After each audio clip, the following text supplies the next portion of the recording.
চৈতন্য চরিতামৃতম মধ্যলীলা অষ্টম পরিচ্ছেদ।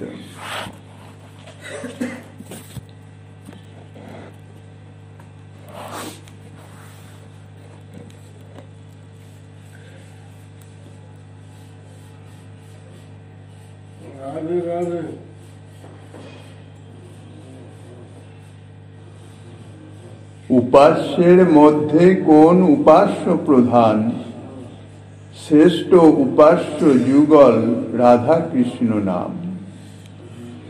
কলিযুগ পাবন অবতার পরম করুণাময় শ্রী শ্রী গৌরাঙ্গ সুন্দরীর পরম অন্তরঙ্গ প্রিয় পার্ষদবর্য পূজ্যপাদ শ্রীল কৃষ্ণদাস কবিরাজ গোস্বামী মহাশয় তাহার শ্রী শ্রী চৈতন্য চরিতামৃত নামক শ্রী গ্রন্থের মধ্যলীলার অষ্টম পরিচ্ছেদে রায় রামানন্দের সঙ্গে শ্রীমন মহাপ্রভুর মধুরাতি মধুর জীবের যে একান্ত প্রয়োজনীয় যে সমস্ত বিষয় সেই সম্বন্ধে প্রশ্নোত্তরের মাধ্যমে যে সমাধান যে আলোচনা তাহাই বর্ণনা করিতেছেন। শ্রীমন মহাপ্রভু প্রথমে তো সাধ্য সাধন নির্ণয় সমাপন করে প্রশ্নোত্তর গোষ্ঠীর মাধ্যমে অর্থাৎ প্রভু প্রশ্ন করছেন, রায় রামানন্দ তার উত্তর প্রদান করছেন। এইভাবে মোট 12টি প্রশ্ন মহাপ্রভু রায় রামানন্দেরকে করেছিলেন। এটি তার অন্তিম প্রশ্ন। উপাস্যের মধ্যে কোন উপাস্য প্রধান? কিম উপাস্য মাত্র? রায় রামানন্দের উত্তর, মহর্ষি রাধা কৃষ্ণাভিদে। রাধা সহ কৃষ্ণই হইতেছেন উপাস্য। এখন এই উপাস্য তত্ত্ব বিচার করতে গেলে উপাস্য শ্রীকৃষ্ণ উপাস্য কেন হবেন? উপাস্য কে হবেন? কাহাকে আমরা উপাস্য বলে বরণ করতে পারি? তার উত্তরে বলা যায়, যিনি স্বাধীন তিনিই হচ্ছেন উপাস্য, তিনি উপাস্য হতে পারেন। যার সর্ববিষয়ে স্বতন্ত্রতা বিদ্যমান, সমস্ত ব্রহ্মাণ্ডের মধ্যে দেবতার শ্রেষ্ঠ আসনে বসে আছেন সৃষ্টিকর্তা ব্রহ্মা আর দেবাদিদেব শঙ্কর। কিন্তু এই সৃষ্টিকর্তা ব্রহ্মা এবং দেবাদিদেব শঙ্কর তাহারাও শ্রীকৃষ্ণেরই অধীন, শ্রীকৃষ্ণের অধীনতায় স্বীকার করেন। তাই শ্রীকৃষ্ণচন্দ্রের বা শ্রীকৃষ্ণ চরণের একটি বিশেষণ হচ্ছে শিবি বিরিঞ্চিনুতম। ব্রহ্মা তিনি সৃষ্টির কার্য করেন। সৃজামি তন্নিযুক্ত অহং হরো হরতি তদ্বশম। ব্রহ্মা নিজেই বলেছেন যে তিনি আমাকে সৃষ্টিকার্যে নিযুক্ত করেছেন, এই জন্যেই আমি সৃষ্টিকার্য করি। এবং হর মানে মহাদেব শিব, তিনি হরণ করেন তাহার অধীনস্থ হয়ে। ভগবান শ্রীকৃষ্ণচন্দ্রের আদেশেই ব্রহ্মা সৃষ্টির কাজ করেন এবং শিব তারই আদেশে সংহার কার্য করেন। যত যত ভগবৎ স্বরূপ আছে অর্থাৎ অনন্ত ভগবৎ স্বরূপ, ব্রহ্মা শিব তাহারা ভগবৎ স্বরূপেই। যদিও কোন কোন কল্পে জীব কোটি ব্রহ্মা হন, কিন্তু ঈশ্বর কোটি ব্রহ্মাও বিদ্যমান আছেন এবং মহাদেব তিনি তো ঈশ্বর কোটি। অনন্ত ভগবৎ স্বরূপ, কিন্তু শ্রীকৃষ্ণচন্দ্র হইতেছেন তাহাদের মধ্যে মুখ্যতম। তাই শ্রীমদ্ ভাগবতে বলেছেন, এতে চাংশ কলা পুংস কৃষ্ণস্তু ভগবান স্বয়ং। ব্রহ্মাও বলেছেন ঈশ্বর পরম কৃষ্ণ সচ্চিদানন্দ বিগ্রহ অনাদিরাদি গোবিন্দ সর্বকারণ কারণম। এই সমস্ত বিষয়ে তত্ত্বাদি বিচার করলেন। শ্রীকৃষ্ণ তিনি সচ্চিদানন্দ বিগ্রহ, শুধু তাই নয় অনাদির আদি, তিনি অনাদি আবার তিনি আদি, এবং সর্বকারণ কারণম, সমস্ত কারণেরও কারণ স্বরূপ হচ্ছেন তিনি। তাই তত্ত্বত বিচার করলে স্বাধীন আখ্যা অর্থাৎ স্বতন্ত্র একমাত্র শ্রী গোবিন্দই হতে পারেন, এবং তিনি সে আখ্যা পেয়েছেন।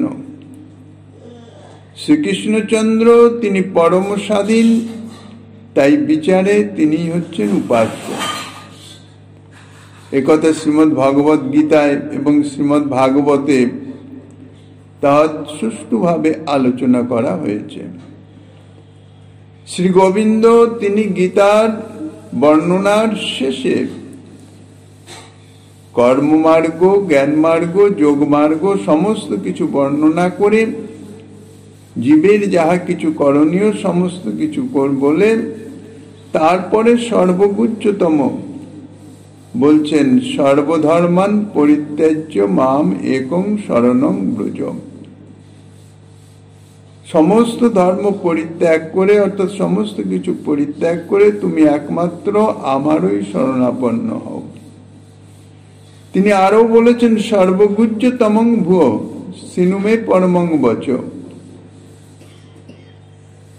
এই সমস্ত কথাতে ভগবান তাকেই ভজনা করবার উপদেশ দিয়েছেন। যদিও কুরুক্ষেত্র সমরাঙ্গনে অর্জুনকে উদ্দেশ্য করে অর্জুনের মোহনাশের নিমিত্ত শ্রীকৃষ্ণ গীতা উপদেশ করেছেন, কিন্তু অর্জুন তো উপলক্ষ, সমস্ত জীবের উদ্দেশ্যেই গীতা গ্রন্থ, গীতা উপদেশ। আর মহারাজ পরীক্ষিতের কৃপায় শ্রীমদ্ ভাগবত শাস্ত্র জগতে প্রকাশিত হয়েছেন। মহারাজ পরীক্ষিতকে লক্ষ্য করে শ্রী সুখদেব গোস্বামী পাদের মাধ্যমে বাঙ্গময় স্বরূপ শ্রীকৃষ্ণের শ্রীমদ্ ভাগবত শাস্ত্র রূপে তিনি প্রকাশিত হয়েছেন। অর্জুনের কৃপায় মানুষ গীতা শাস্ত্র লাভ করেছেন, মহারাজ পরীক্ষিতের কৃপায় শ্রীমদ্ ভাগবত শাস্ত্র লাভ করেছেন। গীতা অপেক্ষা শ্রীমদ্ ভাগবতের কিছু উৎকর্ষতা আছে। মহাজনগণ বলেছেন গীতার যেখানে সমাপ্তি ভাগবতের সেখান থেকেই শুরু। গীতায় মানুষ তত্ত্বের অনুসন্ধান পাচ্ছেন, আর শ্রীমদ্ ভাগবত শাস্ত্রে তত্ত্ব তো পাচ্ছেনই, সেই সঙ্গে সঙ্গে লীলাও প্রাপ্ত হচ্ছেন, লীলার বর্ণনা আছে। শ্রীমদ্ ভাগবত গীতায় কোনো লীলার বর্ণনা নাই, শুধুমাত্র তত্ত্ব কথা। যদিও তত্ত্বজ্ঞান না হওয়া পর্যন্ত লীলায় প্রবেশের অধিকার নাই, লীলা অনুভব হবে না, লীলা আস্বাদন হবে না। গীতায় ভগবান নিজেই বক্তা, স্বয়ং গীতা উপদেশ দিয়েছেন। তত্ত্ব জ্ঞানের দ্বারা অর্জুনকে উপলক্ষ করে জগতের জীবের মোহ নাশ করেছেন। গীতা শাস্ত্র শ্রী ভগবান নিজেই বক্তা, কাজেই তিনি নিজের মুখে নিজের লীলা কথা তো বর্ণনা করতে পারেন না, সেটা শোভনীয় নয়, অশোভনীয়। কেউ যদি তার নিজের গুণকীর্তন করেন লোকে, তাহলে সেটাকে ঠিক গ্রহণ করবে না, উপহাসাস্পদ হয়ে যান, সেটা মানায় না, শোভনীয় নয়। এই জন্যে গীতাতে শুধুমাত্র তত্ত্বই উপদেশ করেছেন, কোনো লীলা কথা বর্ণনা করেন নাই। কিন্তু শ্রীমদ্ ভাগবত শাস্ত্র পরমহংস চূড়ামণি শ্রী সুখদেব গোস্বামী পাদ টানার মাধ্যমে তিনি হচ্ছেন বক্তা, শ্রীমদ্ ভাগবত শাস্ত্র প্রকাশিত হয়েছেন। আর ভক্ত তো ভগবানের গুণকথা বলবার জন্য পঞ্চমুখ হয়ে যান। বিশেষ করে যারা প্রেমী ভক্ত, তাদের হার্দ বিষয়ে অন্তরের ধন, তার অভীষ্টের ধন, তার গুণকথা বর্ণন করা এ তো পরম আনন্দদায়ক। সুখদেব গোস্বামী পাদ তাই প্রাণ ভরে শ্রী গোবিন্দের লীলা কথা বলেছেন, গুণ কথা বলেছেন। তত্ত্ব আর লীলা বাস্তবত ইহা অভিন্ন। তত্ত্ব না জানলে লীলা অনুভব হয় না, লীলার প্রকাশ হয় না।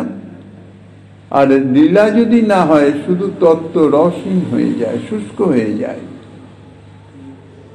দৃষ্টান্ত স্বরূপ বলা যায়, তত্ত্ব হচ্ছে পুষ্প স্বরূপ, আর লীলা হচ্ছে তার সৌরভ, সুগন্ধ। পুষ্পের যদি গন্ধই না থাকে, তাহলে সে পুষ্পকে কেউ আদর করে না। ফুলের আদর তখনই হয় যখন তাহাতে সৌরভ থাকে, গন্ধ থাকে। গন্ধে আকৃষ্ট হয়েই ভ্রমর সেই পুষ্পে এসে অবস্থান করে, মধু আস্বাদন করে। গীতা অর্জুন দেবের দান, আর ভাগবত মহারাজ পরীক্ষিতের দান।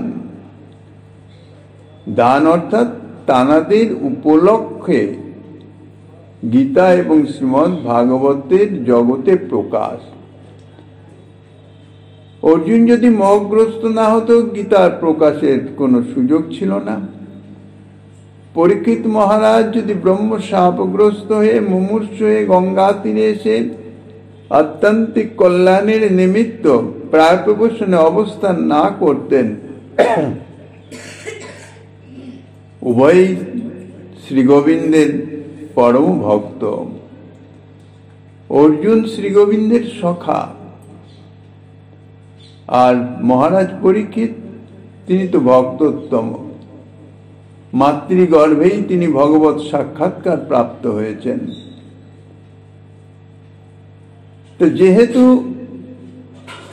শ্রীমদ্ ভাগবত মহারাজ পরীক্ষিতকে মাধ্যমে জগতে প্রকাশিত হয়েছেন, তাই অর্জুনের অপেক্ষা পরীক্ষিত মহারাজের জগৎবাসীকে দান অনেক অনেক বেশি। তাই অর্জুনের চেয়ে মহারাজ পরীক্ষিতের উৎকর্ষ একথা স্বীকার করতেই হবে। আর তাছাড়া অর্জুনের নাতি অর্থাৎ পুত্র পরীক্ষিত, অতএব সম্পর্কেও ভগবানের নাতি হয়। যেহেতু অর্জুন সখা, সখা শুধু নয়, সম্বন্ধ হিসাবে গোবিন্দের ভগ্নিপতি, সুভদ্রার স্বামী। কাজেই অর্জুনের নাতি, সে ভগবানের নাতি অর্থাৎ পুত্র। স্নেহ এবং কৃপা সদা সর্বদাই নিম্নগামী হয়, এই জগতেও দেখা যায়।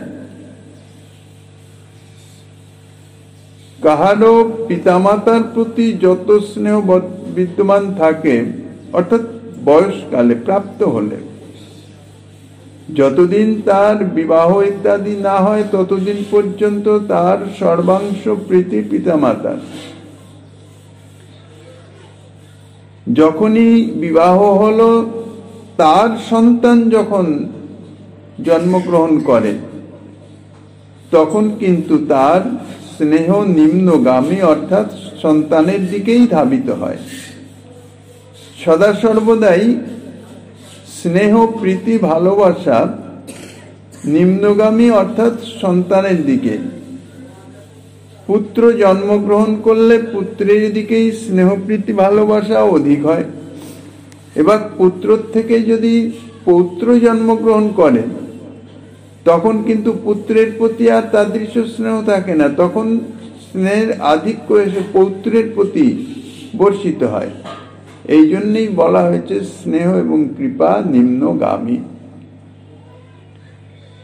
ভগবান যদি অর্জুনের চেয়ে মহারাজ পরীক্ষিতকে বেশি স্নেহ বা কৃপা করে থাকেন, তাহাতে অর্জুনের কোন রকম ক্ষোভ বা দুঃখের তো কারণই নাই, বরং তাহাতে অর্জুনের আরো আনন্দই হবে। মহারাজ পরীক্ষিত তিনি কলিরাজাকে দমন করেছেন। শ্রী গোবিন্দের অপ্রকট ক্ষণ থেকে, যদিও কলি মহারাজের অধিকার তার পূর্বেই শুরু হয়ে গিয়েছিল, কিন্তু শ্রী গোবিন্দ যতদিন ধরাধামে প্রকট ছিলেন কলি মহারাজ নিজেকে প্রকাশ করতে পারেন নাই। যখনই শ্রী গোবিন্দ অপ্রকট হয়ে গেলেন তখনই কলি মহারাজ রাজ্যভার গ্রহণ করলেন, অর্থাৎ তখন তিনি রাজত্ব শুরু করলেন। সবেমাত্র শুরু। কলি কলহের যুগ, অধর্মের যুগ সবে শুরু করেছেন শ্রী গোবিন্দ অপ্রকটের পরপরই। যে মুহূর্তে সেই সংবাদ মহারাজ যুধিষ্ঠিরের কর্ণগোচর হলো, জানতে পারলেন শ্রী গোবিন্দ অপ্রকট হয়ে গেছেন। ভগবত ভক্তের যাহা কিছু সব অভীষ্টের নিমিত্ত।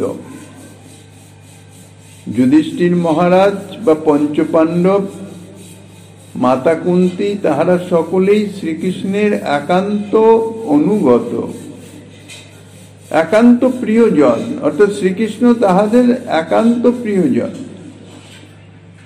যুধিষ্ঠির মহারাজের রাজ্য সম্পদ ইত্যাদি যাহা কিছু সমস্তই শ্রীকৃষ্ণের সেবার নিমিত্ত। ভক্তের যা কিছু থাকে, ভক্তের যা কিছু চেষ্টা, সমস্তই ভগবানের জন্যে, নিজ অভীষ্ট দেবের জন্যে। তাই অর্জুনের মুখে যখনই শ্রীকৃষ্ণের অপ্রকট সংবাদ ঘোষিত হল, কুন্তী মহারানী শ্রবণ মাত্রই দেহত্যাগ করে দিলেন, এক ক্ষণ বিলম্ব নাই।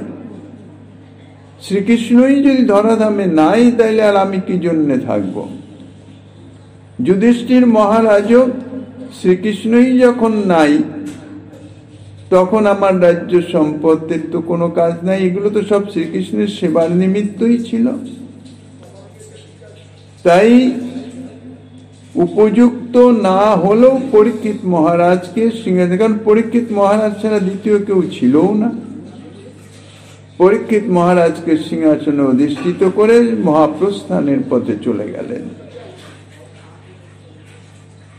পরীক্ষিত মহারাজ, যিনি গর্ভে ভগবত সাক্ষাৎকার পেয়েছেন, ব্রহ্মাস্ত্রের তীব্র প্রভাবে জন্ম মাত্রেই তার মৃত্যু হয়ে গেছিল, শ্রীকৃষ্ণ তাহাকে পুনরায় আবার জীবিত করে দিলেন। সেই পরীক্ষিত মহারাজ পাণ্ডব বংশধর, পরম ভক্ত, ভক্তোত্তম, তানার রাজ্যে কি কলির প্রভাব চলতে পারে? আর কলি সবে তো শুরু করেছেন নিশ্চিন্ত মনে। শ্রীকৃষ্ণ ধরাধাম থেকে অপ্রকট হয়ে গেছেন, স্বয়ং সাক্ষাৎ ধর্ম মহারাজ যুধিষ্ঠির তিনিও রাজ্য সম্পদ পরিত্যাগ করে মহাপ্রস্থানের পথে গমন করেছেন। কাজেই এখন আমি ধীরে সুস্থে আমার শাসন চালু করব, কোনো তাড়াহুড়ার কারণ নাই। তাই কলির প্রভাব তখনও বিস্তৃত হয় নাই। কলি মহারাজ তার থানা বসিয়েছেন বটে, অর্থাৎ রাজ্যপাট গ্রহণ করেছেন, গদিতে সমাসীন হয়েছেন, কিন্তু শাসন তখনও চালু হয় নাই, চালু করেন নাই। মহারাজের উপরে শমিক মুনির পুত্র শৃঙ্গীর অভিশাপের কথা শমিক মুনি শিষ্য গৌরমুখকে দিয়ে মহারাজের কাছে পাঠাবার আদেশ করলেন। কলিরই প্রভাবে এবং ভগবত ইচ্ছায় মহারাজ পরীক্ষিত কর্তৃক সমীক ঋষির অবমাননা হয়ে গেল। মুখ্যত ইহা ভগবত ইচ্ছায়, তা নইলে এতাদৃশ ভক্ত পরীক্ষিত মহারাজ তিনি সমীক ঋষিকে কখনোই অবমাননা করতে পারেন না। তিনি যতই পিপাসার্ত হন, ক্ষুধার্ত হন, শ্রান্ত ক্লান্ত হন, জল অন্বেষণে এসে সমীক মুনির নিকট জল প্রার্থনা করেছেন, যাই করুন, সমীক ঋষি সমাধিগ্রস্ত। আর কলি মহারাজ তিনি পরীক্ষিত মহারাজের মস্তকে ভর করে নিয়েছেন অপহৃত স্বর্ণ মুকুট, যা পাওয়া যায় মহাজনের মুখে বা কোনো কোনো গ্রন্থে। জরাসন্ধের সেই স্বর্ণ মুকুট মস্তকে দিয়ে পরীক্ষিত মহারাজের বুদ্ধিটি ভ্রষ্ট হয়ে গেল। এ জাতীয় পরম ভক্ত পরীক্ষিত মহারাজ,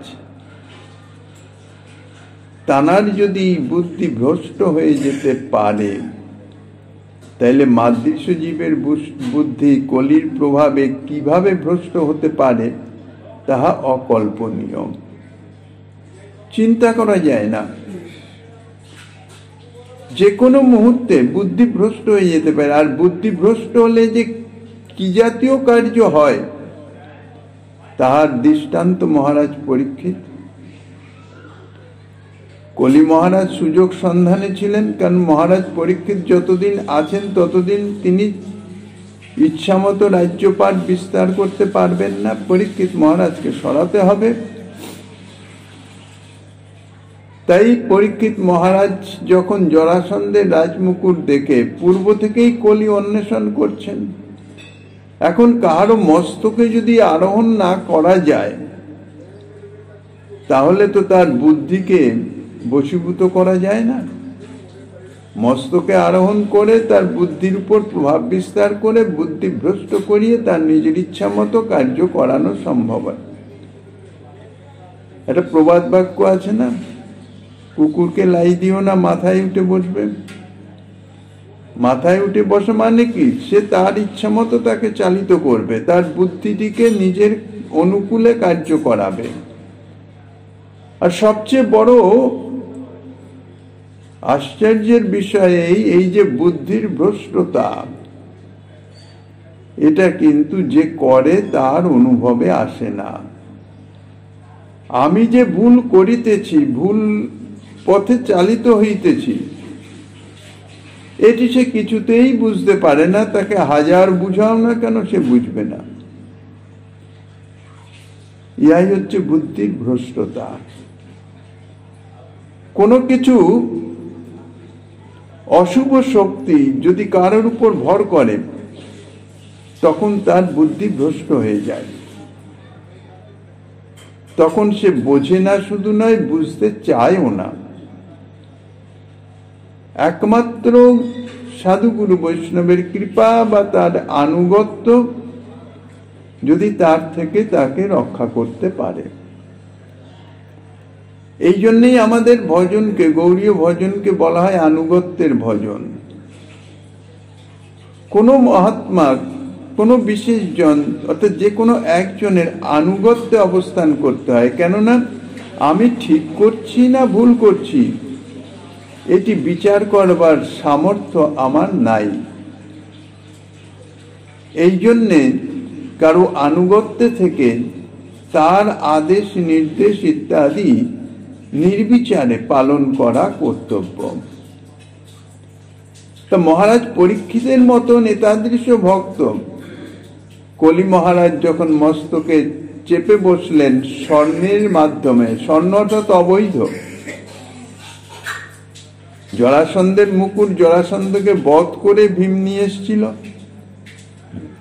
এই জন্য সেটা অবৈধ। অবৈধ ধন বা সম্পদ ইত্যাদি, তার মধ্যে কলির অবস্থান মহারাজ পরীক্ষিত নিজেই প্রদান করেছেন। কাজেই তার মাধ্যমে মহারাজ পরীক্ষিতকে এমনভাবে প্রভাবিত করলো, মহারাজ পরীক্ষিত শ্রমিক ঋষির নিকট জল চাইলেন, কোনো উত্তর পেলেন না, ক্রোধাবিষ্ট হতে পারেন, স্বাভাবিক, সবকিছু ঠিক আছে, কিন্তু মৃত সর্প গলায় জড়িয়ে দিয়ে চলে আসার কি কারণ? এটা তো কোনো যুক্তিসঙ্গত নয়। হ্যাঁ, তার ধ্যানটি ঠিক না বেঠিক, যদি এইটি পরীক্ষা করবার জন্য পরীক্ষিত মহারাজ মৃত সর্প গলায় জড়িয়ে দেন, তাহলে তার অপেক্ষা করা উচিত যে আমি যে পরীক্ষাটা নিচ্ছি সেই পরীক্ষার ফলটা তো আমাকে দেখতে হবে।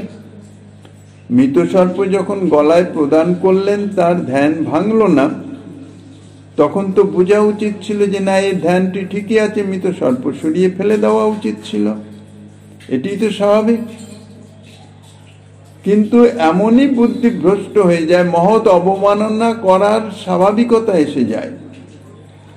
মহৎ অবমাননা করে দিয়ে, অর্থাৎ মৃত সর্প গলায় জড়িয়ে দিল, কি কারণে দিল? তাতে তো সে জল প্রাপ্ত হবে না, সেসব বিচার বোধই নাই, কারণ বিচার বোধ থাকে না, নষ্ট হয়ে যায়, বুদ্ধি ভ্রষ্ট করে দেয়। ইহাই হচ্ছে কলির প্রভাব, মায়ার প্রভাব।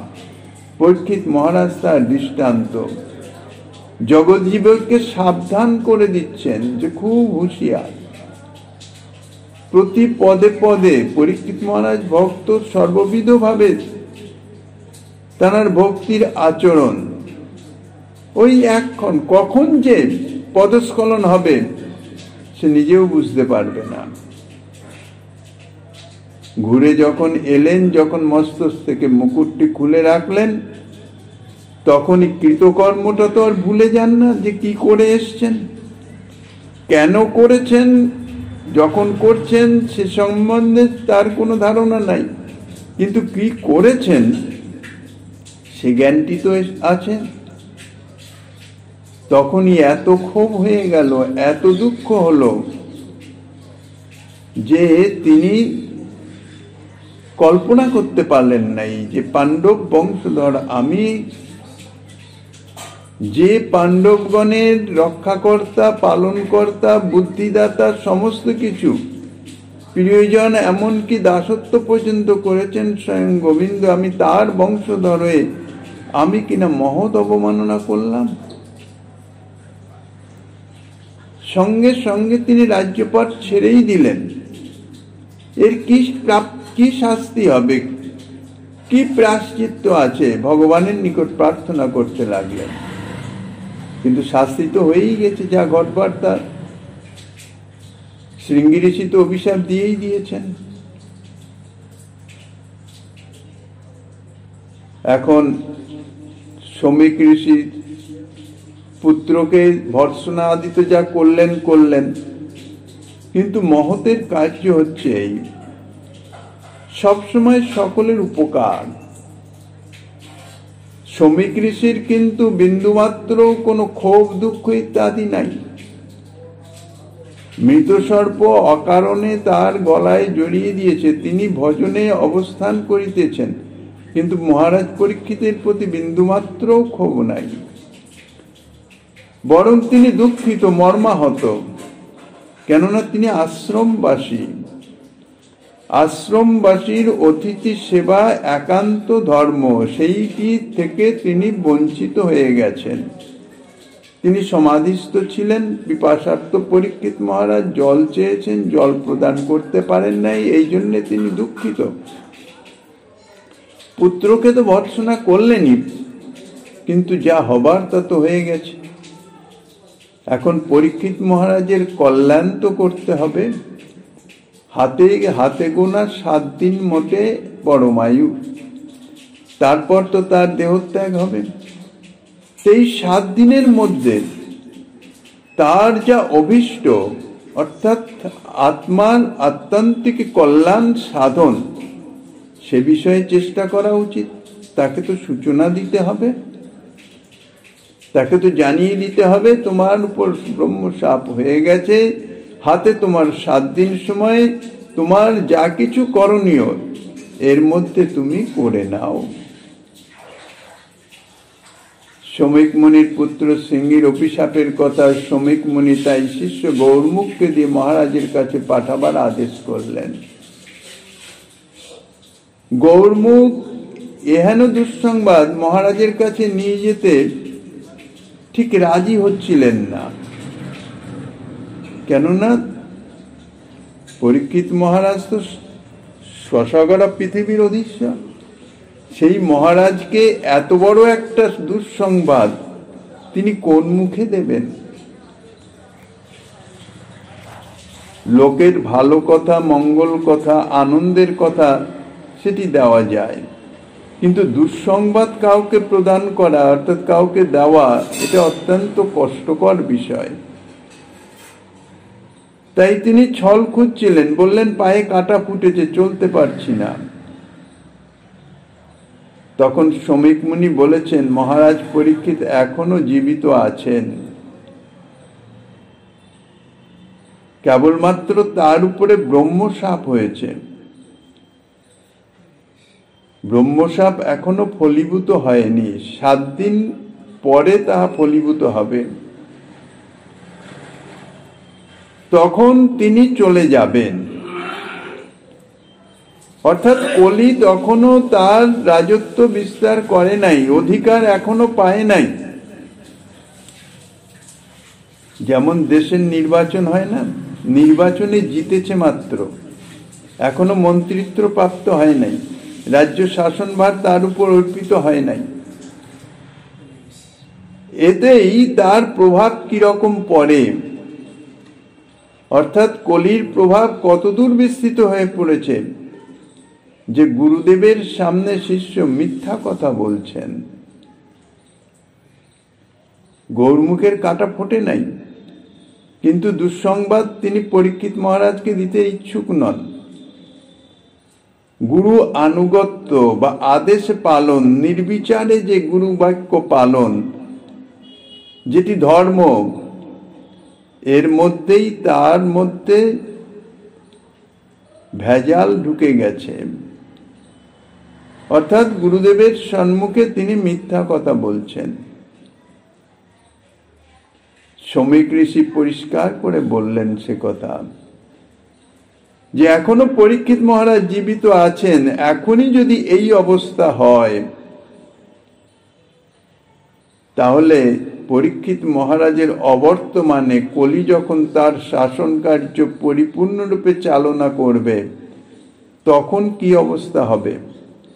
কি অবস্থা হবে তা মাদৃশ জীব এখনই দেখতে পাচ্ছি।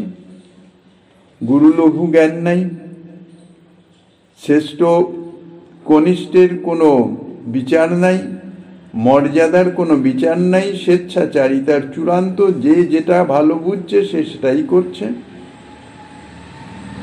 শিষ্য গুরুকে মানে না, গুরুদেবের কার্যের বিচার করেন। সন্তান পিতামাতাকে মানে না, পিতামাতার আদেশ তাদের কাছে তুচ্ছাতি তুচ্ছ, বলে তোমরা বোঝো না। সন্তান বেশি বোঝে বা বুদ্ধি সম্পন্ন হয়ে গেছে। কলির প্রভাব মানে অধর্মের চূড়ান্ত অবস্থা। তাও তো কলি খুব বেশি দিন নয়, 5,500 কি তার অধিক একটু হয়েছে সবে। 4,32,000 বছর তো কলির সময়কাল। তাইলে এর পরিণতি কত দূর হতে পারে? আমরা চোখের সামনেই যা দেখিতেছি। শিষ্য অর্থ সম্পদের জন্য গুরুদেবকে হত্যা পর্যন্ত করে দিচ্ছে, বিষ প্রদান করে দিচ্ছে। এসবই তো কলির প্রভাব। তো এই পরিস্থিতিতে ভগবত ভজন রক্ষা করা কত কঠিন। নিজের বুদ্ধির উপর ভরসা করে চলা নিহাত মূর্খামি ছাড়া আর কিছু নয়।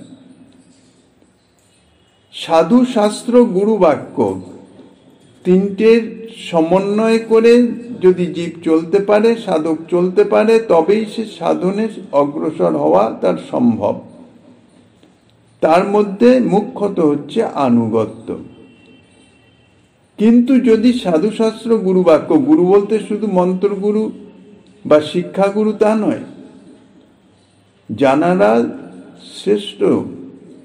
সাংসারিক ব্যবহারিক জীবনে যাহারা পিতৃস্থানীয় মাতৃস্থানীয় গুরুবর্গ যাদের বলা হয়, অগ্রজ, বড় ভ্রাতা, বড় ভগ্নী, সবই গুরুস্থানীয়। এরা সকলে মর্যাদা সম্পন্ন, এদের আদেশ পালনীয়। গুরুবাক্য মানে বিচারণীয় নয়, নির্বিচারে পালন করা উচিত। এখানে গুরু বলতে শুধু মন্ত্রগুরু, দীক্ষাগুরু তা নয়। গুরু স্থানীয় জানারা তানাদের সকলেরই কথা নির্বিচারে পালন করা উচিত।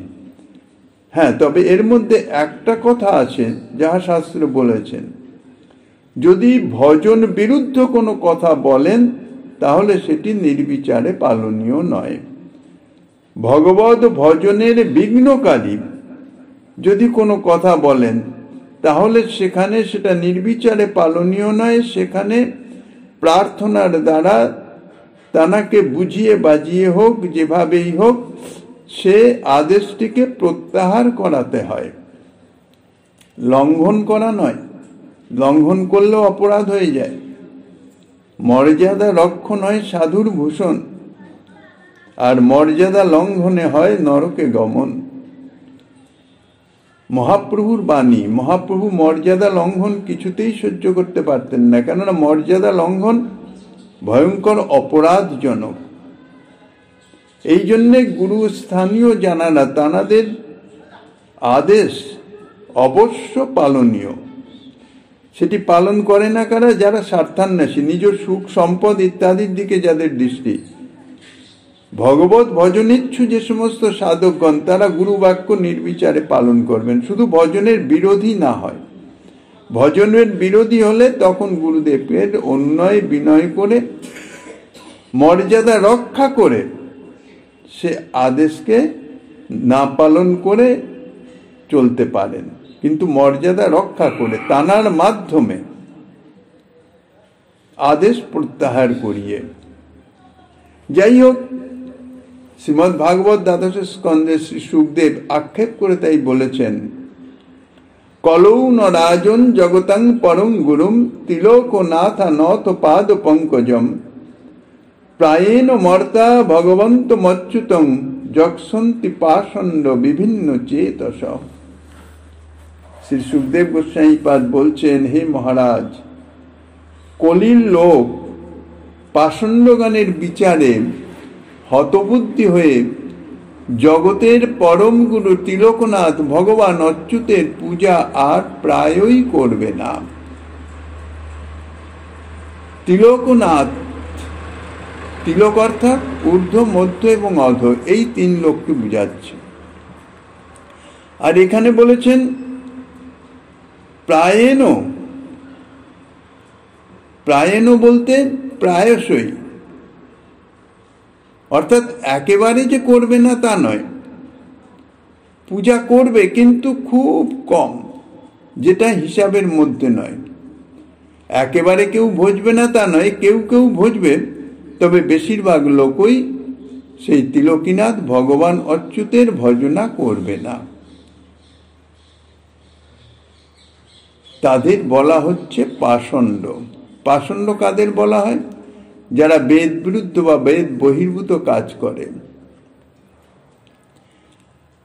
ভাবি কলিযুগের এই যে অবস্থা, যার সূচনা সুখদেব গোস্বামী পাদ বর্ণনা করলেন। বনপথে শ্রী রামচন্দ্র চলেছেন, রামচন্দ্র আগে, মধ্যে সীতামাতা, পিছনে সেবক বিগ্রহ শ্রী লক্ষণজি।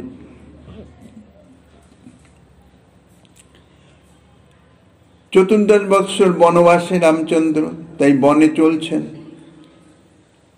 হঠাৎ রামচন্দ্র বলে উঠলেন, বনভূমির পথ আগাছায় ঢেকে গেছে, পথ দেখা যাচ্ছে না।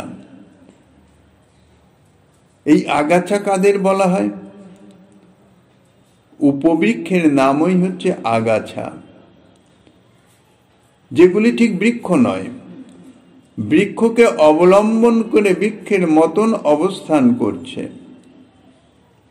তা রামচন্দ্র যেই হঠাৎ কথা বললেন বনভূমির পথ আগাছায় ঢেকে গেছে, এর থেকে বোঝা যায় যে আগামী কলিযুগে উপধর্ম প্রকৃত ধর্মপথকে আচ্ছন্ন করে দেবে। জগতের শ্রেষ্ঠ উপাসনা, উপাস্যকে যে পদ্ধতিতে বা যে ক্রিয়ার মাধ্যমে প্রাপ্ত হওয়া যায় তাহাই হইতেছে উপাসনা। শ্রীমন মহাপ্রভুর প্রশ্ন হচ্ছে শ্রেষ্ঠ উপাস্যকে, আমরা কাকে ভজনা করব? তো শ্রীকৃষ্ণ উপাসনাই যে শ্রেষ্ঠ উপাসনা, এর সংবাদ সবসময় সমস্ত শাস্ত্রের গ্রন্থে বর্ণিত আছে। ভগবান নিজেই বলেছেন গীতাতে, মামেব যে প্রপদ্যন্তে মায়ামে তাং তরন্তিতে। শ্রী গোবিন্দকে একবার আশ্রয় করতে পারলে মায়া আর তার কাছে কখনো আসতে পারে না। এই যে মামেব যে প্রপদ্যন্তে, আশ্রয় করা, আশ্রয় লইয়া ভজে তারে কৃষ্ণ নাহিতা যে আর সব মরে অকারণ। এই আশ্রয় শব্দ অত্যন্ত ব্যাপক, সর্ববিষয়ী। গুরু পাদাশ্রয়, গুরুদেবের চরণে নিজেকে সমর্পণ করা। গুরুদেবের কাছ থেকে মন্ত্র নিলাম, গুরুদেব বলে দিলেন এইভাবে এইভাবে করবে, আমি করে নিলাম, ব্যাস, বাকি সময় আমার মন মর্জি মতো আমি চললাম। এটি আশ্রয় নয়, এটাকে পাদাশ্রয় বলে না। গুরু পাদাশ্রয়, নাম আশ্রয়। আশ্রয় মানে সর্বতভাবে নিজেকে সমর্পণ করে দেওয়া, নিজের স্বতন্ত্রতা বিলোপ,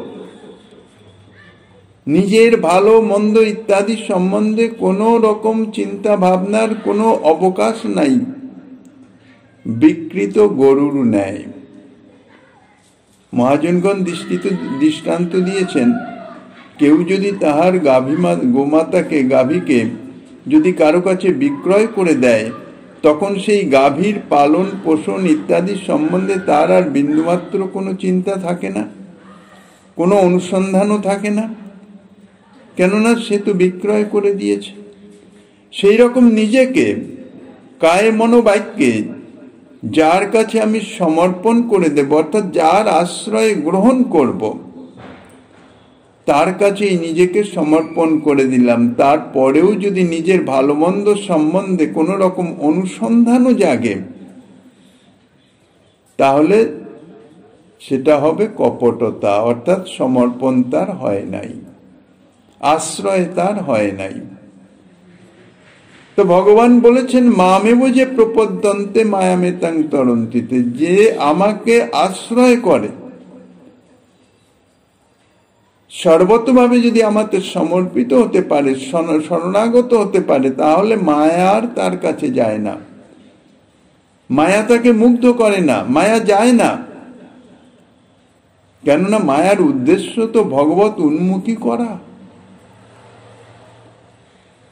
মায়া তো শ্রী ভগবানের বহিরঙ্গা শক্তি,